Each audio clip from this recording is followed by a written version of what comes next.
What's happening, everyone? Welcome back to the channel. I am Dial. So, Top Gun Maverick is going to be in theaters really, really soon.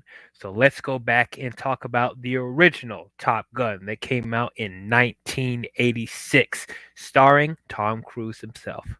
So, I am a Tom Cruise fan. I know he gets quite a bit of hate recently. I know people aren't the biggest fans of him for some reason, and I can see why people say that, especially with this stuff going on, in his personal life with the whole Scientology stuff, which I'm not the biggest fan of either. But as far as his work in his films, he's one of my favorite actors working today, and I feel he's one of the last remaining, you know, bona fide movie stars that we got in Hollywood. Like in my opinion, like there's very few people that put in as much effort as Tom Cruise does in his movies. So I have to give him respect for that. And, you know, I would pretty much watch almost anything that Tom Cruise is in. So it shocked me that it took me this long to watch this movie because this is the first time I'm watching this film. That's right. I watched this movie for the first time this year, and I know that surprised a lot of people because apparently this is a really popular movie. It's a staple in film history, I guess. Even when I talk to my friends about it, they're like, "What? You haven't seen Top Gun yet? Like, how is that possible?" I mean, it just missed me. I didn't catch it on TV. My family never talked about it, so it's just a movie I haven't gotten to. I don't know how. I mean, I've heard it mentioned here and there, but there was nothing there to have me watch it as sooner for some reason. But yeah, so this is pretty much you know, a clean reaction you're getting from me for the first time. So yeah, it's very special. So so yeah, when it came to this movie, I knew very little about it. All that I knew was that it's about the Navy, it's about fighter jets and stuff like that. And I'm like, okay, that's a pretty cool premise enough. So I mean, that's all I could really go off of. There's another thing. Nobody really talked to me about what Top Gun really was about. All I knew it was about jets and Tom Cruise in it. So yeah, so that's all I was going into. And after watching this for the first time, I enjoyed it quite a bit. Yeah, I liked it. This is very much an 80s movie. This movie is definitely a product of its time, but in the best way possible. Like I don't mean it in any negative regard. I mean, unless people are just sick of the 80s tropes, which I can understand. Movies today they rely heavily on the 80s feel and the nostalgia of it, and it feels very gimmicky. But with this film, I thought it worked really well to have it have its own sense of style. It felt really retro and stuff like that, as far as how it looks, how it's directed. It just had a really cool style to it. The director of this movie was Tony Scott, the brother of Ridley Scott. And he's a director I haven't really he hasn't really been on my radar either. The movies that he's done was more like low key stuff, not as big and as Ridley Scott's movies. Like he did Beverly Hills Cop 2. He did Enemy of the State, Deja Vu, stuff like that. So not really huge movies, but people know about them. But yeah, I was really impressed with how he directed this movie. I thought he did a pretty good job. Um, and as I said, it feels very 80s. There's a lot of macho ness in this movie. There's a lot of guys that are shirtless, glistening with sunglasses, playing volleyball and stuff like that. So it's that type of macho ness. Some people may be annoyed by that, but I was along with the ride, man. I thought it was cool. Um, and the oversaturation of colors back then, like the sunset is very vivid orange, red, and stuff like that. That's pretty much like the color palette for most of the movie.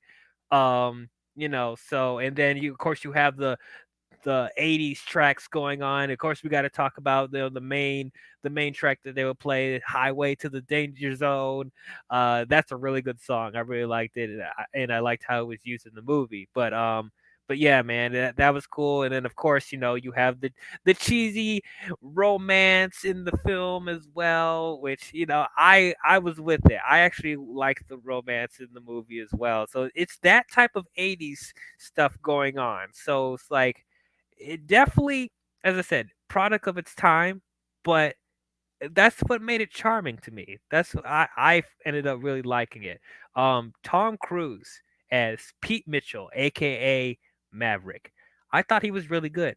Um, he definitely, was playing that, that hot shot fighter pilot, that, likes to goof around and stuff like that, but he still wants to prove himself to being one of the best fighter pilots out there.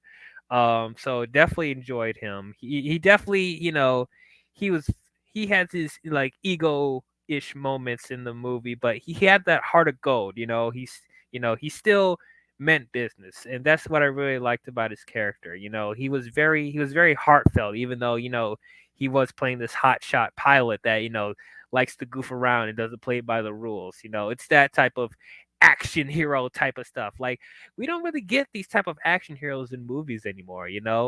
So it's like I feel like Maverick, is a good staple for one of those 80s action heroes, along with Sylvester Stallone and Arnold Schwarzenegger and stuff like that. So I thought he did really well, and I also liked the chemistry that he had with Goose, his partner in the film, played by Anthony Edwards.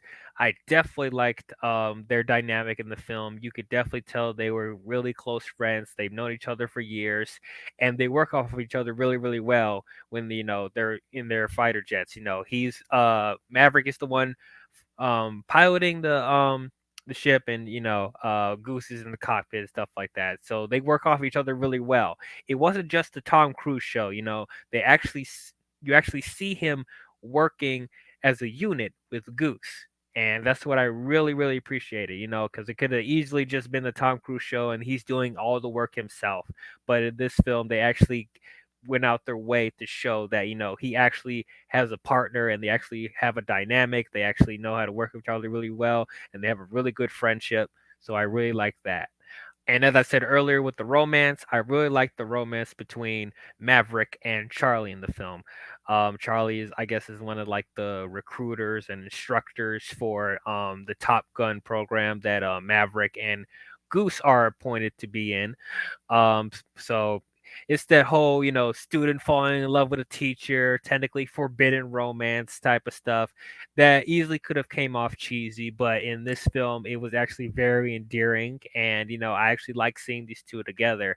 There was definitely some hokey and cheesy moments in there, but I thought it was cute. I thought it was cute. And then you have Val Kilmer playing Iceman, the rival to Maverick in this movie, and I thought he was pretty good too. I definitely liked you know how him and Maverick worked off of each other. You could tell they both want to prove themselves to be the best, and like Iceman thinking that Maverick's just a rookie coming into Top Gun and stuff like that. So I thought that was pretty cool, just seeing their rivalry between each other. There was definitely like some high school clique stuff in there as well, which you think you would grow out of that when you get out of high school, but that follows you when you're an adult. I've seen it myself in real life, so definitely there was some click stuff with Iceman and his crew. Like putting down Maverick and Goose in the film. So there's that type of stuff. But definitely the highlight of this movie is the stunts with the jets. The jet, the dog fights in this movie actually really shot really well for its time. I was really surprised. It's like there were actual jets flying. It was actually practical stunts. They did all the the shots with the jets themselves. They actually went in the air and shot all that stuff. And I thought it was really cool. There was quite a few moments where I felt like I was on the edge of my seat, and I thought it was pretty good editing here and there. There was a couple of there was a couple of quick cuts that that was a little too, it was a little too jumpy in a couple of moments, but not a whole lot. For the most part, you could see what's going on. You could see, you can tell what's happening, and it's like, just the way they were able to direct the tension and the urgency in those dogfights. I thought it was done really, really well. So that's definitely the highlight, was all the stuff with the airplane stuff. I mean, the jets, not airplanes. They're jets. One of my favorite moments in the movie, other than the climax. So I thought the climax when Maverick was saving Iceman from the enemy jets. That was a very exciting sequence. But like in the beginning of the movie, when Maverick was saving this other pilot when he was getting PTSD while he was up in the air and he was having a hard time landing his jet, like Maverick coming in and saving him, so he doesn't crash and stuff like that before they run out of gas. Like I thought that whole scene was done really, really well, and it definitely shows, the heart of gold that Maverick has in the movie. So I definitely appreciate that. Maverick definitely does go on like an emotional arc in the film. I guess you could technically call it a coming of age type of story, even though he's already like skilled in what he does, but he does learn to be more responsible with his actions and not to be brash in his decision making and making those close calls and not being egotistical and messing around, taking stuff seriously. So he does learn that, because there are definitely consequences that negatively affect him in this movie that changes him as a person. So I was definitely invested in that, and Tom Cruise, I thought, did a really good job, conveying his emotions, what he's going through in the film. So definitely the emotional moments were really good. But yeah, overall, I had a good time with this movie. I was pleasantly surprised. I'm glad I saw this movie. I wish I saw it earlier. Um, Probably the only negatives that I have with this movie is as far as like the enemy like that they're facing in the movie, like enemy territories and stuff like that. They don't really explain who it is. They're left like anonymous, which I guess is not really a big deal because that's not really the point of the movie. It's mainly about seeing Maverick and Goose going through their way in Top Gun and proving themselves to be the best. So learning learning who they're fighting against wasn't really a priority in the film, so that didn't really bother me. And then another thing, I just wish that Val Kilmer as Iceman had a little bit more to do in the film. Like he had a presence there, but it's just like he wasn't really able to show off his skills as a fighter pilot. Not as much as Maverick. So I wish we could have saw more of him, just seeing how skilled he was, just to see how he is like the top of Top Gun, and we could see there's more of an even playing field between him and Maverick, when they're showing off, how skilled they are. The rivalry would feel more even that way. Like, I just wish he was just in it more. We just saw that. But literally that's pretty much the only issues I have with it. Once again, like if you think like the 80s tropes and like all that stuff, like the cheesiness and the macho-ness of the film, like some people may find it kind of cheesy and annoying. Like, if you're not into that stuff, I could see how this movie's probably not for you. It's definitely cliche. It's definitely over the top. It's definitely, Tom Cruise doing his Tom Cruise thing. If you're not into that stuff, I can see why this is probably not the movie for you. But for me, I had a good time with it. I liked it. So overall, I'll say that Top Gun is pretty good. I cannot wait to see Top Gun Maverick. I'm hearing a lot of good things about it. There's been early showings of it already, and the reviews are already out there, and people are saying it's really, really good. So, I hope I go in there and I hope I love it just as much as everyone else. Tune in for that review when it comes out. But if you guys enjoyed this, don't forget to leave a thumbs up and subscribe to the channel. And please hit the bell if you want to be notified of future videos I'll be doing. But that's all I have for you, Top Gun fans, and I will see you guys in the next one. Talk to you guys later. Bye bye.